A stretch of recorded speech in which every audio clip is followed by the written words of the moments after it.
अस्सलाम वालेकुम एवरीवन। आपका कोर्स का टाइटल है linear algebra and differential equation और आज हमारा जो लेक्चर है लेक्चर नंबर 3 है। Lecture 3 linear algebra and differential equation. हमने लास्ट टाइम लेक्चर 2 में एग्जैक्ट डिफरेंशियल इक्वेशन को सोल्व करने की टेक्निक देखी है। उसमें बारहा दफ़ा हमें पार्शियल डेरिवेटिव और पार्शियल इंटीग्रेशन जो है वो करनी पड़ती थी। तो आज इस लेक्चर में लेक्चर 3 में मैंने सोचा कि मैं आपके लिए पार्शियल डेरिवेटिव और पार्शियल इंटीग्रेशन जो है अलग से उसके कुछ नोट्स आपके लिए तैयार करें, ताकि इस लेक्चर को अंडरस्टैंड करने के बाद आप एग्जैक्ट डिफरेंशियल इक्वेशन हो चाहे नॉन एग्जैक्ट डिफरेंशियल इक्वेशन हो, उन क्वेश्चंस को सोल्व करने में ईजीली आपको हेल्प कर सकते हैं ये वाले नोट्स। तो इसको हम स्टार्ट करते हैं। Linear algebra and differential equation. Exact differential equation solve करने के लिए हमें किसकी ज़रूरत है जी? Partial derivative. तो पार्शियल डेरिवेटिव क्या होते हैं, ज़रा इस लफ्ज़ पे गौर करें। पार्शियल डेरिवेटिव, तो ये जो आप पार्शियल के पहले 4 लेटर्स हैं, ज़रा गौर करें, ये हैं पार्ट से ही लफ्ज़ बना है पार्शियल डेरिवेटिव्स। तो पार्ट मीन्स किसी चीज़ को हिस्से बनाकर डिस्कस करना। आप ज़रा याद रखें कि जब आप फर्स्ट सेमेस्टर में थे तो आपने कैलकुलस पढ़ी थी। कैलकुलस में डेरिवेटिव करते वक्त हम x और y दोनों को एज ए वेरिएबल इस्तेमाल करते थे, ठीक है।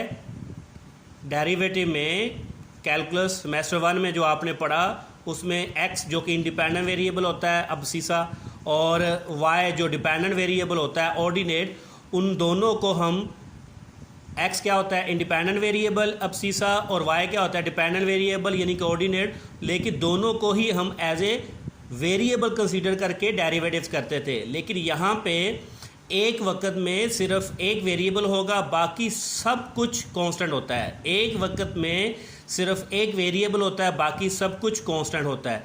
तो इसी वजह से अब आप लफ्ज़ पे गौर करें।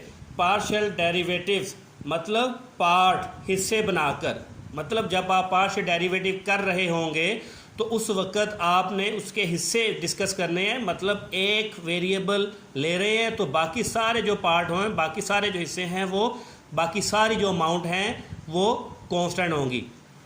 तो अब क्वेश्चन से ये बात जो है ज़्यादा क्लियर हो जाती है।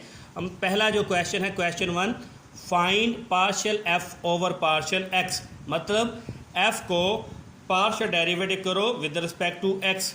उसके बाद partial F over partial Y, मतलब आप एफ़ को पार्शियल डेरिवेटिव करो विद रिस्पेक्ट टू वाई। मैंने आपको पहले भी लेक्चर में ये बताया हुआ है कि पार्शियल को हम करली भी पढ़ सकते हैं, ठीक है। और ज़रा ये गौर करिए, डी की तरह होता है लेकिन एग्जैक्ट डी नहीं होता।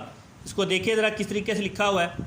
अच्छा जी, तो इस क्वेश्चन में हमारे पास if F of X Y is equal to x square minus Y cube, मतलब you have the function of 2 variables which is equal to F of X Y is equal to x square minus Y cube.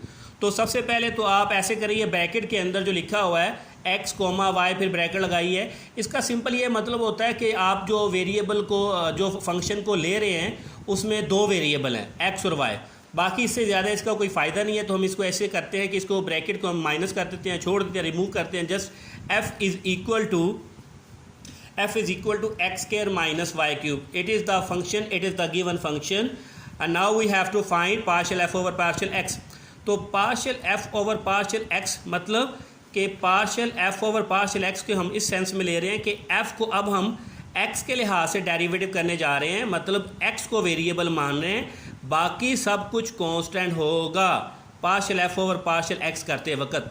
मतलब x variable है, Y constant है, ठीक है। तो अब आप देखें एक्स स्क्वायर, क्योंकि आप partial F over partial x कर रहे हैं, एक्स आपका वेरिएबल है, लिहाजा एक्स स्क्वायर का पावर फार्मूला लगा के 2x हो गया, माइनस वाई क्यूब। तो मैंने जैसा कि आपको कहा कि आपका x जो है वेरिएबल है, बाकी सब कुछ कांस्टेंट है, लिहाजा y आपके पास कांस्टेंट है अगर, तो यू नो दैट कांस्टेंट का डेरिवेटिव 0 होता है, लिहाजा यहाँ पे 0 आ गया।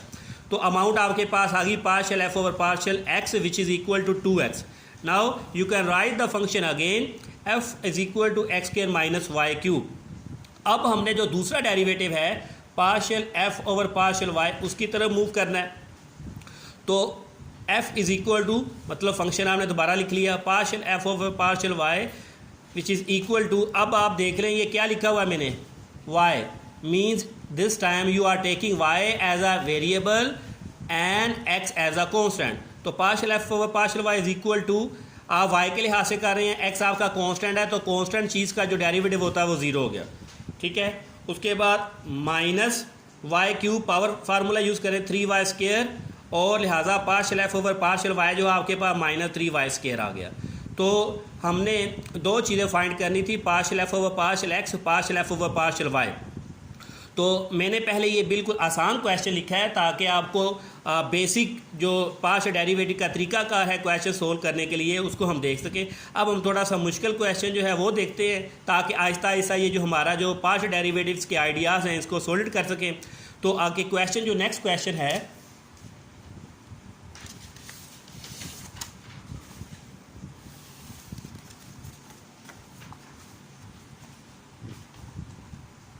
हाँ, find partial F over partial x comma partial F over partial y, फिर कोमा लगाए partial F over partial z. You can see now we can find the three things कि आप एफ़ को आप एक्स के लिहाज से पार्शियल डेरिवेटिव करें, फिर एफ़ को वाई के लिहाज से भी करें, फिर एफ़ को जेड के लिहाज से भी करें। हम अब इस क्वेश्चन में एफ़ को तीन वेरिएबल के लिहाज से पार्शियल डेरिवेटिव क्यों कर रहे हैं, इसका क्लियर आप ये देख सकते हैं कि if F of x comma Y comma Z, मतलब now you are discussing the function of three variables, F of x comma Y comma Z is equal to, मतलब अगर किसी फंक्शन में थ्री वेरिएबल हैं तो फिर इसका मतलब हमें थ्री पार्शियल डेरिवेटिव निकालने होंगे एक्स वाई जी के लिहाज से। तो F into X comma Y comma Z is equal to, और आपके पास जो फंक्शन है वो है X Y Z multiply by E की पावर एक्स। तो सबसे पहले तो जैसे हमने पिछले क्वेश्चन में किया, ये ब्रैकेट के अंदर जो लिखे हुए हैं एक्स कोमा वाई कोमा जी, इसका जस्ट ये मतलब होता है कि आपका जो फंक्शन है वो थ्री वेरिएबल्स वाला है, इसके अलावा कुछ नहीं है। इसको हम रिमूव कर देते हैं, माइनस कर देते हैं, छोड़ देते हैं इसको। तो एफ इज इक्वल टू क्या रह गया, x Y Z multiply e की power x. Now the important thing is of this question partial F over partial x, कि आपने एफ को एक्स के लिहाज से करना है, means you are taking x as a variable, y and z will be the constant. तो लिहाजा चूँकि वाई और जी कांस्टेंट है, हम ऐसे करते हैं वाई और जी को यहाँ से हम बाहर लिख लेते हैं एज अ कांस्टेंट। तो पार्शियल ओवर पार्शियल एक्स मतलब डेरिवेटिव करने जा रहे हैं किसका, चूँकि वेरिएबल एक्स है, तो वेरिएबल एक्स से इस वक्त हमारे पास दो फंक्शन है, एक एक्स है और एक हमारे पास ई की पावर एक्स। आप देख सकते हैं कि y और z जो है कांस्टेंट है, उसको हमने बाहर लिख लिया। और चूँकि हम इस वक्त partial F over partial x जो है फाइंड करना है, लिहाजा x आपके पास वेरिएबल है। तो आप x ये जो है मल्टीप्लाई हो रहा है e की पावर x, ये दोनों x के फंक्शन है क्योंकि ये भी x है और e की पावर में भी x है। इसको हम इधर लिख लेते हैं और कांस्टेंट जो है y z इसको जो हमने कॉमन निकाल लिया, ठीक है। अब now you can use product rule of derivatives because you have two functions of x and now you are taking the derivative with respect to x, ठीक है। तो x और e की पावर x जो है इसको हमने प्रोडक्ट रूल लगाना है। तो कैसे लगाएंगे, y जी कांस्टेंट है, इसको बाहर लिख लें, x को छोड़ दिया, e की पावर x का डेरिवेटिव प्लस e की पावर x को छोड़ दें और x का डेरिवेटिव 1, लिहाजा आपके पास हो गया जी partial F over partial x is equal to Y Z वैसे का वैसे एक्स ई की पावर एक्स प्लस ई की पावर एक्स। और इसमें हम ई की पावर एक्स अगर कॉमन निकाल लेते हैं तो हमारे पास partial F over partial x जो है ये इक्वल हो जाएगा वाई जी ई की power x into x plus 1। अब यहाँ पे एक और नोटेशन है, इसको ज़रा नोट कर लें कि partial F over partial x को हम इस तरीके से भी लिख सकते हैं, एफ़ के नीचे इंडेक्स में एक्स लिख दें छोटा सा, एफ़ के नीचे इंडेक्स में छोटा सा एक्स लिख दें। तो you have to understand both of these notations, partial F over partial x जो होता है और एफ नीचे इंडेक्स में एक्स, ऐसे लिख लें या ऐसे लिख लें, एक ही बात है। लिहाजा आपके पास फर्स्ट पार्शियल डेरिवेटिव जो है वो आ गया वाई जी ई की power x into x plus 1।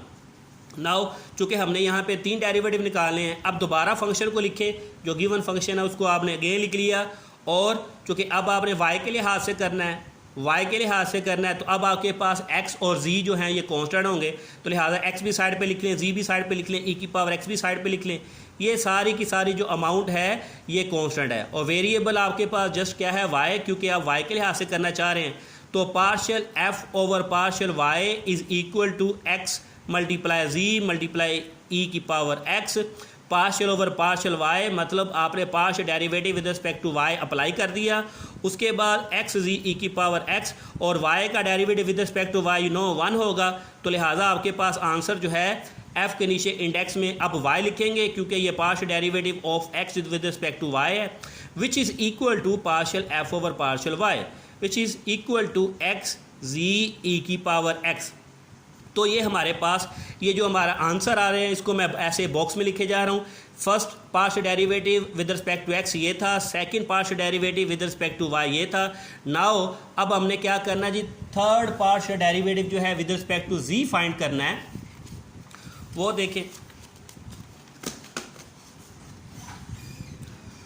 तो third partial derivative with respect to z अब आपने फाइंड करना है। तो f is equal to X Y Z multiply by E की पावर x। जैसे आप partial derivative with respect to x find कर चुके हैं, with respect to y find कर चुके हैं, अब चूंकि हमने 3 पार्शियल डेरिवेटिव निकाले थे तो तीसरा पार्शियल डेरिवेटिव होगा z के लिहाज से। तो उससे पहले आप कांस्टेंट फैक्टर्स जो है वो नोट कर लें, x भी कांस्टेंट है, y भी कांस्टेंट है और e की पावर x भी कांस्टेंट है। लिहाजा यू कैन से this is the product which is the constant. तो लिहाजा आपके पास वेरिएबल जस्ट क्या है, z। तो partial f over partial z is equal to X Y E की पावर x कांस्टेंट हो गया। जस्ट आपने z को पार्शियल डेरिवेटिव करना है विद रिस्पेक्ट टू z। तो partial f over partial z is equal to X Y E की power x, और z का डेरिवेटिव आपके पास क्या हो गया जी, 1 हो गया। तो थर्ड रिक्वायर्ड जो आपकी जो अमाउंट थी वो थी f z is equal to partial f over partial z is equal to X Y E की पावर x। तो लिहाजा इस क्वेश्चन में हमने जो रिक्वायर्ड 3 पार्शियल डेरिवेटिव्स थे with respect to x y z वो फाइंड कर लिए हैं। ठीक है जी। अब नेक्स्ट क्वेश्चन जो है, अच्छा जी, नाउ अब क्वेश्चन नंबर 3 जो है हम सोल्व करते हैं। Find F x f y f z if F of x comma Y comma z is equal to sine x plus Y square plus 3z। अब ये वाला जो क्वेश्चन है ये बच्चे इस वजह से लिखा है कि आप पहले ये देखें कि एक्स वाई और 3z जो है ये तो हमारे पास एंगल में है, लेकिन उससे पहले हमने फेस करना है ट्रिग्नोमेट्री को। मतलब आप इस फंक्शन को अगर राइट करते हैं तो आप सबसे पहले साइन लिखेंगे, मतलब पहले साइन को बिहेव जो है पार्शियल डेरिवेटिव में क्या इसने बिहेवियर इसका होगा उसको देखना है, फिर उसके बाद आगे देखना है कि कौन से वाला डेरिवेटिव है या कौन से वाला कांस्टेंट है। तो फिर उसी तरीके से सोल्यूशन में लिखेंगे आप ये एक्स वाई जी जो ब्रैकेट्स है इसको आप माइनस कर देंगे और सिंपल आप लिखेंगे f is equal to sine into x plus Y square plus 3z। Okay, f x मतलब एफ को आप partial derivative with respect to x करने जा रहे हैं, तो sine something will be cos something, और उसके बाद समथिंग ये जो एंगल है उसको पार्शियल ओवर पार्शियल एक्स, फिर हमने उसका डेरिवेटिव करना है। आई रिपीट, मेरी बात गौर से सुने कि एक्स या वाई या जी जो भी है वो इनसाइड एंगल में है, हमने उससे पहले ये देखना होता है कि हमारे पास ट्रिग्नोमेट्री जो शामिल है वो क्या है। ट्रिग्नोमेट्री साइन है, तो इस वजह से एक्स वाई जी के ऊपर तवज्जो बाद में देंगे, पहले हमने साइन का डेरिवेटिव करना है। साइन का डेरिवेटिव पहले कर लें वो क्या हो जाएगा, साइन समथिंग को समथिंग हो जाएगा, और जब उसके बाद आप एंगल का डेरिवेटिव करेंगे तब आपने देखना है कि वहाँ पे कांस्टेंट कौन से वाला है और वेरिएबल कौन से वाला। That's why you can apply partial over partial x, x plus Y square plus 3z। Now f x is equal to cos same. अब आप x के लिहाज से कर रहे हैं, चूँकि x आपका वेरिएबल है तो x का 1 हो गया, y कांस्टेंट है, z भी कांस्टेंट है, लिहाजा आपके पास F x is equal to cos into x plus Y square plus 3। It's your first partial derivative with respect to x। Now you can write again the function f is equal to sine x plus Y square plus 3z। इसमें भी similarly आप पहले sine something का derivative करेंगे y के लिहाज से, ठीक है, साइन समथिंग वो बन जाएगा कोस समथिंग, ठीक है। तो एक लम्हे के लिए ऐसे सोचें कि अगर ये फंक्शन कुछ ऐसा होता, इसमें अगर वाई स्क्वायर होता ही ना, ऐसे मतलब आपके पास sine into x plus 3z होता, वाई स्क्वायर ना होता, तो फिर इसका डेरिवेटिव सारे का एक ही लाइन में हमने इसके बाद अगले ही लाइन में यहाँ पे लिख देना था 0, क्योंकि इसके अंदर y नहीं था।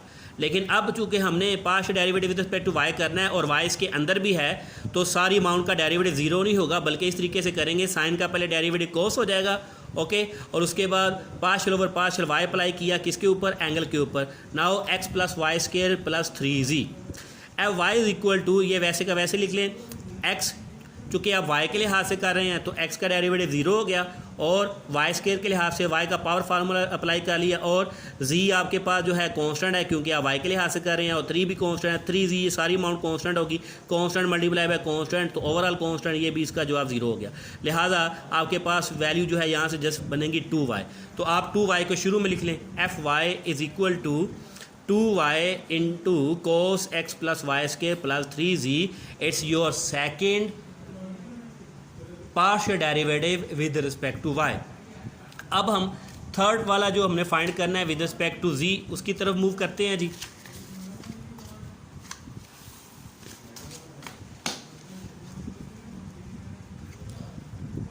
f is equal to sine into x plus Y square plus 3z।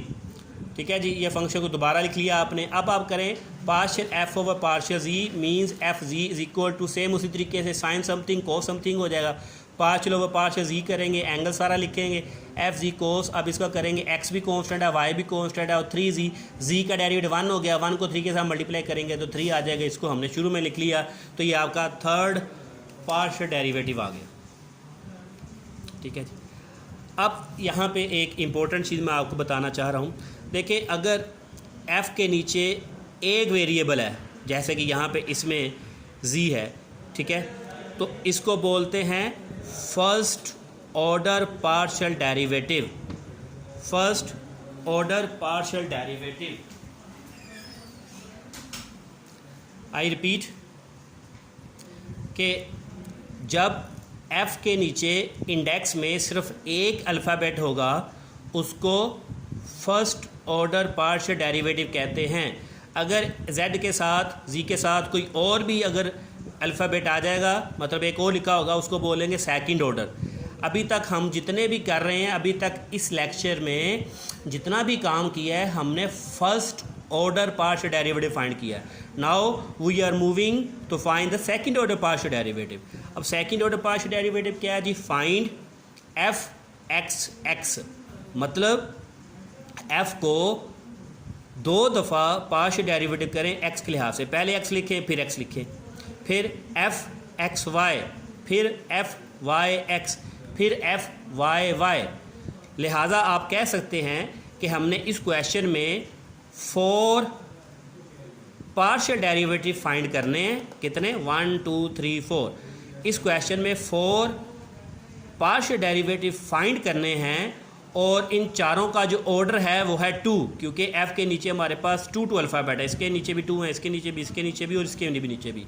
तो लिहाजा you can say we have to find the 4 second order partial derivative, these 4 second order partial derivative. तो if f into X Y is equal to E raise to power x minus Y, तो bracket को आप minus कर दें, simple लिखें f is equal to E raise to power x minus Y. तो पहले हम क्या करेंगे, एफ एक्स, मतलब f को x के लिहाज से पार्शियल डेरिवेटिव तो अप्लाई किया, partial over partial x। F x आपको मालूम है कि चूँकि x के लिहाज से करने जा रहे हैं और e की पावर में x है, तो लिहाजा e की जो पावर होती है उसको पहले, फिर यही बात मैं बोलूँगा, ये इम्पोर्टेंट चीज़ है कि आपका वेरिएबल x है या y है, ये तो बाद में देखना है। पहले ये देखें कि ई वाला फंक्शन है, एक्सपोनेंशियल फंक्शन है, तो इस वजह से एक्सपोनेंशियल फंक्शन का पहले आप डेरिवेटिव कर लें, ठीक है। तो वो जैसे का जैसे आप लिख लेंगे यहाँ, फिर उसके बाद आपने डिसाइड करना होता है कि जो पावर है उसके अंदर पार्शियल व पार्शियल एक्स लिख के फिर उसके अंदर कौन से वाला आपके पास वेरिएबल है, ठीक है। यहाँ पे मैं एक बार फिर बताता जाऊँ, पिछले क्वेश्चन में बताई है, आपने करना है with respect to x partial derivative, और फ़र्ज़ करें ई की पावर में यहाँ पे एक्स अगर होता ही ना, तो e की पावर अगर माइनस वाई होता तो डायरेक्ट इसका जवाब हमने लिख देना था, क्योंकि e भी कांस्टेंट है, फिर y भी कांस्टेंट है, तो इक्वल टू 0 लिख देना था। मतलब ये सारी अमाउंट कांस्टेंट होनी थी और हमने x के लिहाज से करना था, और अगर इसकी पावर में x ना होता तो इक्वल टू 0 जवाब आ जाना था। लेकिन अब चूंकि x है तो इस वजह से हमने पहले एक्सपोनेंशियल वाला फार्मूला अप्लाई किया, e की पावर x माइनस वाई को वैसे का वैसे लिख दिया, और पावर के ऊपर हमने पार्शियल डेरिवेटिव अप्लाई किया। तो पावर के ऊपर जब आप पार्शियल डेरिवेटिव अप्लाई करेंगे विद रिस्पेक्ट टू एक्स तो वो क्या बन जाएगा, आपको मालूम है एक्स के लिहाज से 1 हो जाएगा, वाई का 0 हो जाएगा। ठीक है जी, तो ये आपके पास अभी क्या आया, एफ एक्स मतलब partial F over partial x. अच्छा, तो ये सिंपल करके अभी आपके पास फर्स्ट ऑर्डर पार्शियल डेरिवेटिव आया, लेकिन ये तो हमें रिक्वायर्ड ही नहीं है, हमें तो रिक्वायर्ड है 2 times we have to do partial derivative with respect to x. तो अब इसका मतलब क्या है, जब दूसरी दफ़ा लिखते हैं, इस बात को ज़रा गौर से सुने सारे, कि एफ एक्स के नीचे फिर एक दफ़ा एक्स लिखने का मतलब ये है कि यहाँ पे जो आपके पास जवाब आया, आंसर आया है, वहीं से उसको दोबारा फिर आपने partial derivative with respect to x करना है, यहीं से। ठीक है, शुरू से नहीं करना, यहीं से जो जवाब आया होता है। तो e की पावर x माइनस वाई वैसे का वैसे लिखें, फिर उसका पावर से करें, तो पावर में करेंगे x का 1 हो जाएगा, y का 0 हो जाएगा, तो फिर आपके पास यही अमाउंट आ जाएगी e raise to power x minus y, और इसको हम क्या कहते हैं, एफ एक्स एक्स, मतलब सेकंड ऑर्डर पार्शियल डेरिवेटिव। तो हमने ये 4 फाइंड करने थे, अभी हमारे पास 1 फाइंड हो गया, बाकी रिमेनिंग है हमारे पास 3, उसको देखते हैं 1 बाय 1।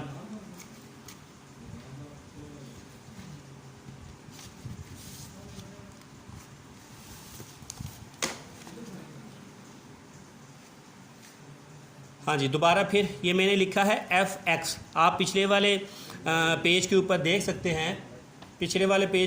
सकते हैं, F x is equal to ई की पावर एक्स माइनस वाई हम निकाल चुके हैं। ठीक है, अब हमने जो दूसरे वाला सेकंड और पार्शियल डेरिवेटिव है उसमें हमें क्या देखना था कि जो एक्स के लिहाज से हो चुका हुआ है उसको अब वाई के लिहाज से करना है। ठीक है जी, तो फिर चूँकि वाई के लिहाज से आपने करना है तो partial over partial y apply करेंगे। ठीक है, तो ई की पावर एक्स माइनस वाई, तो ई की पावर वैसे का वैसे आ गया, चूँकि अब वाई के लिहाज से करना है तो इसका मतलब क्या हुआ, एक्स का डेरिवेटिव 0 और वाई का डेरिवेटिव 1 हो जाएगा। तो -1 किसके साथ मल्टीप्लाई किया, minus e raise to power x minus Y. तो ये आपके पास दूसरे वाला सेकंड ऑर्डर पार्शियल डेरिवेटिव आ गया। उसके बाद फिर एफ़ को लिखें। ठीक है जी, तो partial F over partial Y मतलब F Y is equal to, अब इसको वाई के लिहाज से किया तो must be equal to E raise to power X, चूँकि वाई के लिहाज से कर रहे हैं और वाई भी इसकी पावर में है तो एक्सपोनेंशियल वाला डेरिवेटिव का फार्मूला लगाएं, इसको वैसे का वैसे लिख दें, और पावर का डेरिवेटिव करेंगे तो वो -1 आ जाएगा। तो आपके पास F Y partial F over partial Y is equal to minus E की पावर एक्स माइनस वाई। ठीक है जी, तो लेकिन हमने सेकंड ऑर्डर की तरफ जाना है, तो वाई के लिहाज से अगर हो चुका हुआ है तो अब दोबारा एक्स के लिहाज से करें, तो ये वाला माइनस वैसे का वैसे लिख दें, partial over partial x apply कर दिया आपने, तो माइनस वैसे का वैसे लिखें। ठीक है जी, तो ई की पावर एक्स वाई को पावर में एक्स है तो एक्सपोनेंशियल वैसे का वैसे आ जाएगा। तो फिर उसके बाद पावर का डेरिवेटिव करेंगे एक्स माइनस वाई, तो चूँकि आप एक्स के लिहाज से कर रहे हैं तो 1 माइनस 0 आ जाएगा। तो इस तरीके से तीसरा जो है आपके पास सेकंड ऑर्डर पार्शियल डेरिवेटिव वो हो गया F Y X is equal to minus E की पावर एक्स माइनस वाई। ठीक है जी, तो अब आपके पास लास्ट जो है सेकंड ऑर्डर पार्शियल डेरिवेटिव रह गया है, वो हम देखते हैं कि उसको किस तरीके से हमने फाइंड करना है जी।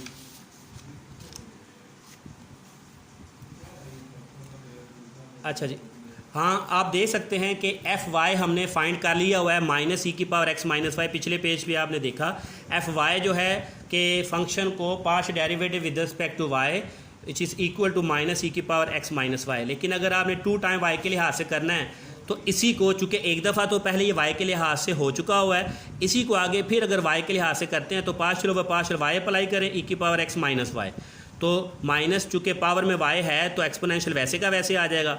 उसके बाद पावर का डेरिवेटिव करेंगे, जब आप पावर का derivative with respect to y करेंगे तो 0 -1 आ जाएगा। तो एक -1 ये माइनस माइनस प्लस हो गए, तो आपके पास आ गया F Y Y is equal to ई की पावर एक्स माइनस वाई। तो इस क्वेश्चन में आपने देखा कि हमारे पास एक फंक्शन दिया हुआ था 2 वेरिएबल्स का x और y, और फंक्शन था e की power x minus Y.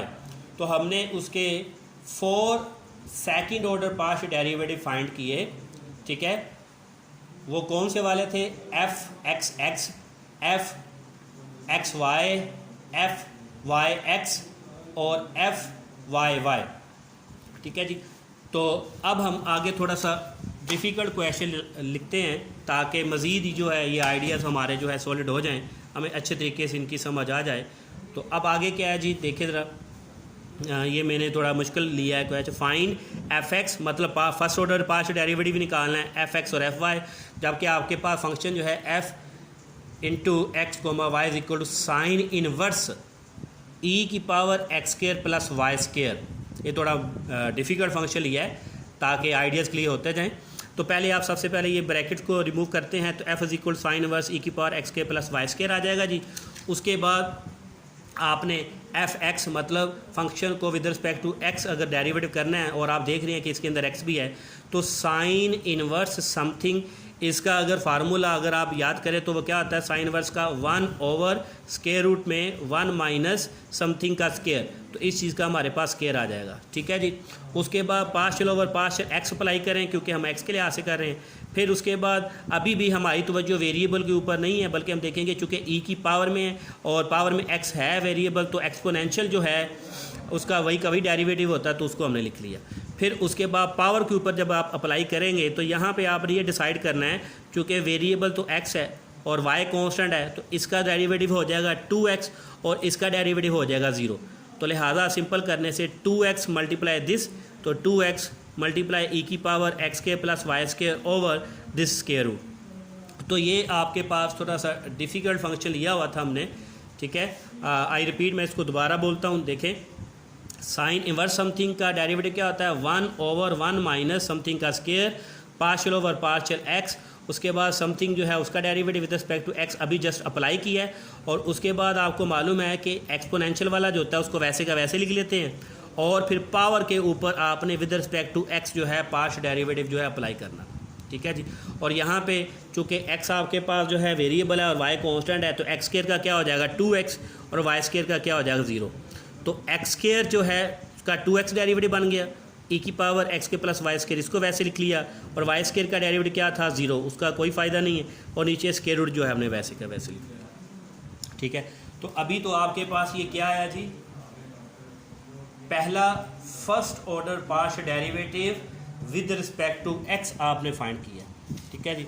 Now अब with respect to Y partial derivative हमने फाइंड आउट करना है, तो f is equal to sine inverse E की power x square plus Y square is equal to F Y, मतलब y के लिहाज से करने जा रहे हैं, तो इसमें भी यही है, साइन इनवर्स इनसाइड यहाँ पे y है तो 1 ओवर 1 माइनस समथिंग का स्केयर, साइन इनवर्स का फार्मूला लगा लिया। उसके बाद ये समथिंग के ऊपर पार्शियल ओवर पार्शियल y आपने अप्लाई करना है कि बताना है कि इस अमाउंट को अब हम पार्शियल डेरिवेटिव करने जा रहे हैं विद रिस्पेक्ट टू y।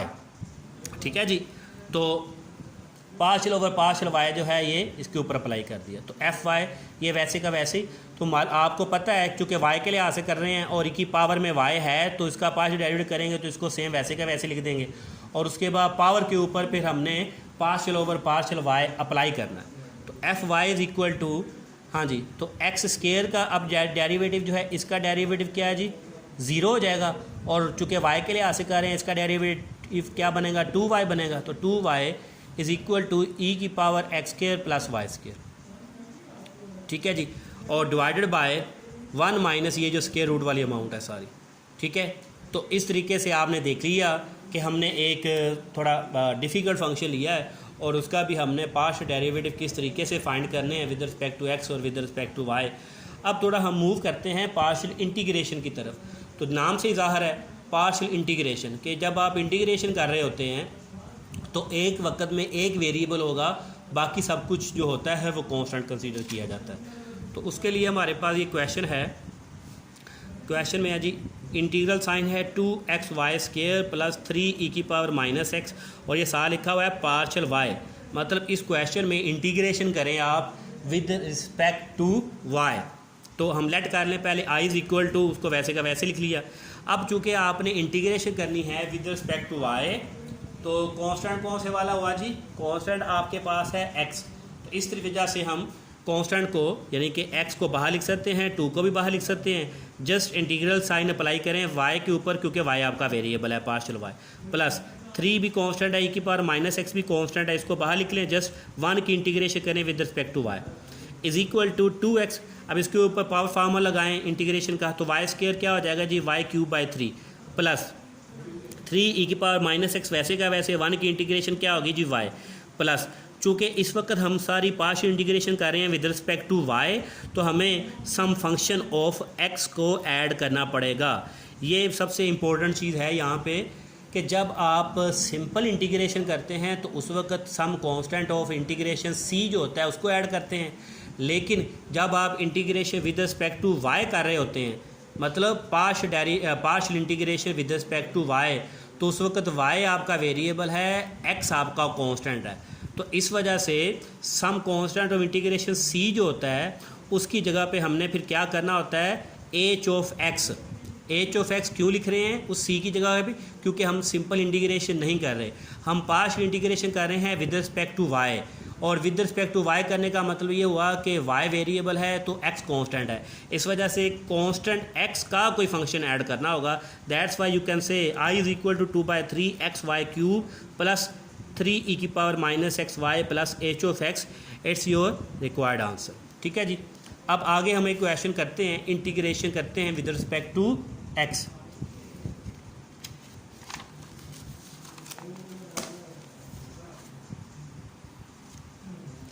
हाँ जी, इंटीग्रल साइन है y sine x plus e की power x Y partial x के आपने अब इस सारी अमाउंट को इंटीग्रेशन करना है with respect to X. Let कर लें I is equal to Y sine x plus E raise to power x Y partial X is equal to, अब चूंकि आप एक्स के लिहाज से कर रहे हैं वाई कांस्टेंट है तो हम वाई को बाहर ले लेते हैं, साइन एक्स की इंटीग्रेशन प्लस और ई की power x comma y x multiply by y, इसको वैसे का वैसा लिख रहने देते हैं। तो I is equal to y वैसे का वैसे साइन की इंटीग्रेशन जो होती है माइनस कोज होती है प्लस ई की पावर एक्स वाई की इंटीग्रेशन वही की वही हो जाती है, और जब पावर का हमने डेरिवेटिव करना है और लिखना उसको डिनोमिनेटर में है तो x के लिए ऐसे करेंगे, x का 1 आ जाएगा, 1 को मल्टीप्लाई करेंगे y तो y आ जाएगा, और उसको लिखेंगे कहाँ पे, नीचे, ये हमने पढ़ा हुआ है पहले। तो आई रिपीट, e की पावर एक्स वाई की इंटीग्रेशन e की पावर एक्स वाई ही होगी, और जब पावर का जब आप डेरिवेटिव करेंगे x के लिहाज से तो x का 1 हो गया, 1 मल्टीप्लाई बाय y बचा, लेकिन लिखेंगे उसको कहाँ पे, नीचे, क्योंकि हम इंटीग्रेशन कर रहे हैं। ठीक है जी। तो ये हमने चंद क्वेश्चन जो है आसान भी थोड़े से डिफ़िकल्ट क्वेश्चन भी किए हैं कि पार्शियल डेरिवेटिव क्या होता है और पार्शियल इंटीग्रेशन क्या होती है। ठीक है जी। तो उसको हमने अंडरस्टैंड किया। ठीक है। तो ये आपको आज वाला लेक्चर जो है ये देने का मकसद ये है कि नेक्स्ट लेक्चर में मैंने आपको नॉन एग्जैक्ट डिफरेंशियल इक्वेशन करवानी है। तो नॉन एग्जैक्ट डिफरेंशियल इक्वेशन में बारहा दफ़ा हमें पार्शियल डेरिवेटिव करना होता है, पार्शियल इंटीग्रेशन करनी होती है। तो उन नेक्स्ट लेक्चर को अच्छे तरीके से ओवरकम अगर आपने करना है तो आपके लिए ज़रूरी है कि ये जो आपको आज वाला लेक्चर दिया है इसको अच्छे तरीके से समझें, डिटेल से समझें। ठीक है। कोई चीज़ नहीं समझ आती तो इस मूवी में, इस लेक्चर में दोबारा उसको रिवर्स करके सुनें, समझें, और फिर आपका जो सेशन होगा, सेशन में मैंने डिफरेंट क्वेश्चन जो है आपसे पूछने हैं इसी लेक्चर से के मतलब कि इस अमाउंट को क्या कहते हैं, इस चीज़ को क्या कहते हैं, वगैरह वगैरह। मतलब ये लेक्चर 3 जो है नेक्स्ट हमारा जो जूम के ऊपर सेशन होगा उसमें क्वेश्चन आंसर में मैंने आपसे चीज़ें जो पूछनी है वो उस लेक्चर 3 से मुतालिक पूछनी है। ठीक है जी। तो अगर आप इस लेक्चर को अच्छे तरीके से समझ आते हैं तो नेक्स्ट हमारा लेक्चर जो 4 है नॉन एग्जैक्ट डिफरेंशियल इक्वेशन के लिए, वो इम्पोर्टेंट लेक्चर है। ठीक है। और ज़रा लेंथी लेक्चर होगा, उसमें डिफरेंट हमने 4 केसेस होंगे, 4 केसेस को 1 बाय 1 हमने डिस्कस करना होगा। ठीक है। तो आप अपना ख्याल रखें। ओके, अल्लाह हाफ़िज़।